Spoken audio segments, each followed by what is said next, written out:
Hello all and welcome back to another Hyper Blue Reviews. Today's review is going to be Square Enix's third-person supernatural adventure game, Murdered Soul Suspect. I love detective stories, so when I heard that there was going to be a game where you play as a ghost of a detective that was murdered during an investigation of a serial killer by that serial killer, I was very excited. So, did this game live up to my expectations, or did this game possess few qualities to make it a memorable experience? Well, if you saw my video's title, then you know. Regardless, let's dive into the game.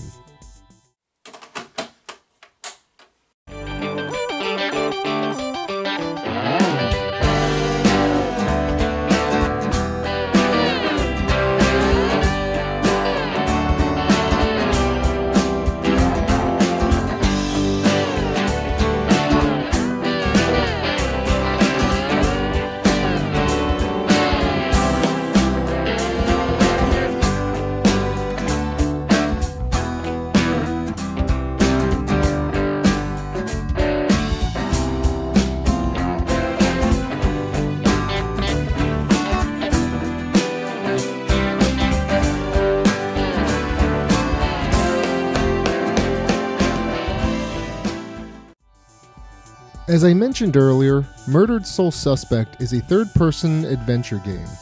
The game features stealth elements, basic problem solving, and way too many collectibles. Murdered Soul Suspect was developed by Airtight Games and published by Square Enix. It was released for the PlayStation 3 and PlayStation 4, Xbox 360, Xbox One, and the PC. For today's review, I'm focusing on both PlayStation versions. There is a slight difference between the two, and I will get into that in a bit.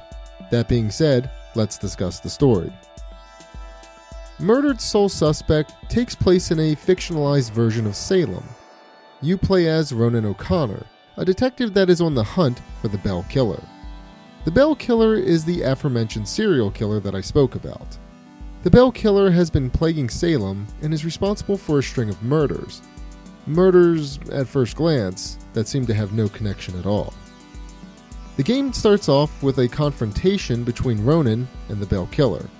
Unfortunately for Ronan, he's murdered by the Bell Killer. It doesn't take long for Ronan's ghost to return and make sense of what's happening. Ronan sees his dead wife and finds out that his soul cannot move on because of unfinished business. That unfinished business is the open case of the Bell Killer. So, Ronan needs to solve the case in order to move on. Ronan has to act quickly though, because souls that don't resolve their issue end up becoming demons that consume other ghosts. Determined to move on and be with his wife, Ronan sets off to solve the case by using his new ghost abilities and unlikely friends. Ronan is quickly confronted by a young ghost girl after his death. This ghost girl's name is Abigail, and she teaches Ronan the ropes for being a ghost. After quickly navigating his way back to the scene of the murder, Ronan discovers that there was a witness that saw the whole thing. Ronan tracks down this witness, a young girl named Joy, and soon finds out that she's a medium and is able to speak to Ronan and other ghosts. Ronan quickly befriends Joy in order to have a way to interact with the physical realm, and in return, he helps Joy to find her mother. I'm not going to discuss more because, I don't want to spoil the ending. So, the story seems pretty interesting, and it is to a point, but I will say that it gets convoluted and even ridiculous towards the end. That being said, let's dive into the gameplay. There are several areas to explore, including Salem itself. You walk, run, and teleport around, solving mysteries and finding clues that lead you to the killer. In addition to the story-related clues, there are also hidden clues or items scattered about all the levels, again, also including Salem. You, as the player, don't have to find the hidden clues, but they do add lore and backstory to the game and characters. So if you're interested in learning more of the backstory, then collecting these items is a must. Mostly because the game doesn't actually explain any of this information in dialogue exchanges between characters. The hidden clues or items are also tied to the trophies or achievements, so if you're into achievement hunting, then finding these clues is essential. Going back to the gameplay elements though, as a ghost, Ronan can walk through most walls in each playable section of the game, as long as the area isn't consecrated. Granted, I think that the consecration only applies to the buildings that you're not allowed to enter in Salem, but there are walls within various levels that Ronan cannot pass through as well. I'm not sure if that's a plot hole or just convenient for the developers. Either way, it just seemed weird, so I figured I'd throw it out there. Potential plot holes aside though, Ronan is also able to possess NPCs. There are a few actions for Ronan to do while possessing someone, but it's mostly just to listen to their inner monologue. Unfortunately, most of the possessed people's inner monologue is the same, so it gets old pretty quick. Ronan is also able to view items NPCs are holding, as well as influence them to do things to help an investigation. But those events are normally story-driven and only work when solving cases. The player can also talk to other ghosts, but this doesn't really add anything to the overall story.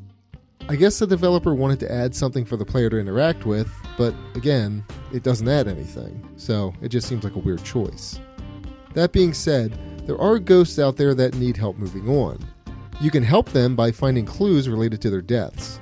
Again, these don't add anything to the overall story, but they are tied to trophies or achievements. There are also ghosts that vanish if you walk too close to them. These ghosts seem completely pointless in the overall scheme of things, but I guess they do make the environment spooky. I mentioned earlier that there are stealth elements to the game, and there are, but they're not really that eventful. For one, the stealth elements are few and far between, with only like 1 or 3 per level. The goal is to avoid demons as they skulk about the area, looking for wandering souls. If they see you, they attack. Hiding from them is a must. You can hide from them in nearby spectral trails, and use your surroundings to distract them. When you're feeling confident, you can sneak up on them and attack them from behind. Or conversely, if you feel like hiding and waiting for the spooks to approach you, you can take advantage from within the spectral trail. You get rid of these evil spirits by performing a QuickTime event, or QTE. This is the only combat-related action in the game, aside from using your ghost powers to distract demons. There are also demon holes that are scattered throughout the levels that you have to avoid. Getting too close to these holes gives the demons a chance to pull you down. If Ronan begins to get dragged down into a hole, you have a split second to perform a QTE in order to escape. If you die from the demon hole, you typically start back up right next to it, so it's more annoying than anything. These demon holes are typically put in the way to direct the character to different areas of the game, and then they disappear when a task is completed. Again, annoying. So that's the gameplay. Let's dive a little deeper into the overall game. Murdered Soul Suspect is relatively short and is artificially lengthened by the collectibles. The story is pretty unique, and I did enjoy it for the most part. I could honestly imagine this game being a first-person walking simulator given the action is so sparse. In fact, it's basically already a pseudo-walking simulator that's just in third person. It's like the developers just wanted it to be a murder mystery / Easter egg hunt, but they were told that they needed some conflict. Like everything else, there's really nothing that the demon hands or demons add to the story. Demons can be ignored if the players find a way to get around them to the next area. On top of that, killing the demons really just gives you the opportunity to walk around freely without fear of being attacked. And again, the demon hands are just there to A, funnel Ronan to certain locations, and B, get in his way. I'm not sure if I would have liked this game better if there were no hazards or enemies, but I do feel like I would have liked it better than the final product. A murder mystery with barely any action would have been fine, but what we got was a jumbled mess. Actually, scratch that, I definitely would have liked the game better without the combat elements and QuickTime events. They just aren't needed, and don't really add anything to the game itself. I honestly would have much rather had a game where it was a pseudo-walking simulator, where you just spend time piecing together clues as to what's going on. Who knows, maybe one day they'll release something like that. Murdered Soul Suspect is also pretty glitchy. There is a game-breaking glitch in the apartment level of the game for the PS3. At the end of the level, you have to solve a mystery of why the killer was there in the first place. You can collect up to 13 clues in order to solve that puzzle. If you collect them all, the game literally won't let you proceed with the story.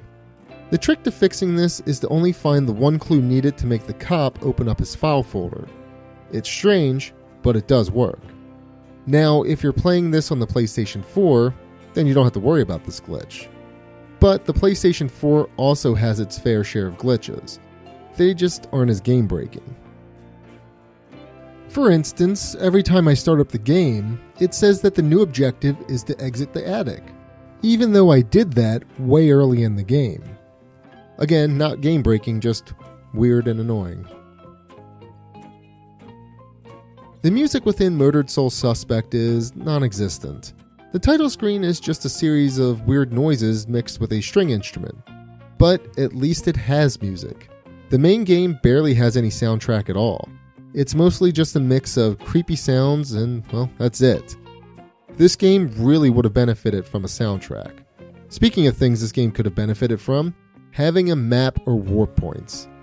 I mentioned that the game is artificially lengthened by collectibles, but it's also lengthened by having to navigate through the city of Salem.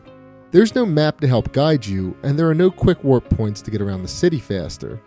It's very easy to get lost, so the player is going to have to memorize the streets of this town in order to get around. Honestly, a mini-map, at the very least, could have made this game a lot more enjoyable for me. Now, I don't want to be completely negative with this review, so I'll mention a few things that I actually did like. While it is hard to navigate the town of Salem, I do think that the town itself looks pretty cool. I love historic-looking towns, and this game nails the look and feel of one. The scenery does get old pretty quick, but it does look cool at first glance. There are also a few Square Enix references littered throughout the game. There's a Just Cause 2 poster inside the police station, and one of the people you possess mentions Tomb Raider. Okay, I think that's enough praise for the game. Back to the things that I didn't like. The ending to the game is disappointing and anticlimactic as well.